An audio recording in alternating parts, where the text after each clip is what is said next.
এবার বোর্ডের সঙ্গে সরাসরি সংঘাতে জড়িয়ে পড়েছেন রোহিত শর্মা।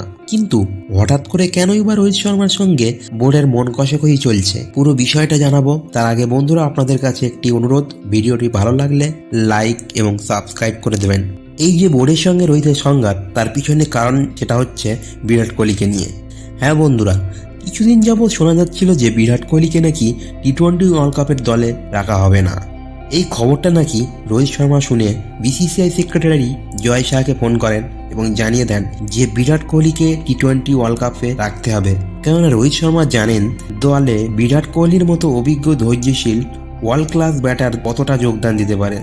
আর ঠিক এই কারণেই রোহিত শর্মা চাইছেন সরকারিভাবে ঘোষণা করা হোক বিরাট কোহলিকে টি-20 ওয়ার্ল্ড কাপে রাখা হবে।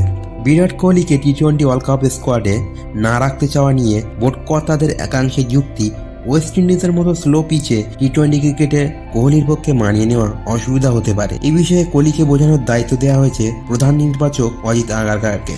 তবে বোর্ড কর্তাদের একাংশের যুক্তি মানতে নারাজ রোহিত শর্মা। বোর্ড কর্তারা রোহিতের কাছে জানতে চাইলে তিনি যে কোনো মূল্যে বিরাটকে দলে রাখতে চান দাবি করেছেন প্রাক্তন ক্রিকেটার কীর্তি আজাদ। তিনি তার এক্স হ্যান্ডেলে লিখেছেন, জয় শাহ কেন মাথা ঘামাচ্ছেন, উনি তো নির্বাচক নন।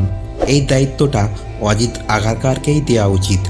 অন্য নির্বাচকদের সঙ্গে আগারকার আলোচনা করুক, তাদের আগারকার বোঝাক টি-20 দলে কোহলিকে প্রয়োজন নেই। কর্তাদের কখনো দল নির্বাচনী প্রক্রিয়ায় অংশ হওয়া উচিত নয় বলেও জানিয়েছেন তিনি। আজাদের দাবি, আগারকারকে 15ই মার্চ পর্যন্ত সময় দেওয়া হয়েছিল কোহলিকে নিয়ে অন্য নির্বাচকদের রাজি করাতে, কিন্তু কোহলিকে বাদ দিয়ে টি-20 বিশ্বকাপের দল গঠনের বিষয়টি মেনে নিতে পারেনি আগারকার। অন্য নির্বাচকেরাও সায় দেয়নি। তবে কোহলিকে বাদ দিয়ে টি-20 ওয়ার্ল্ড কাপের স্কোয়াড ঘোষণা খুবই কঠিন কাজ হবে।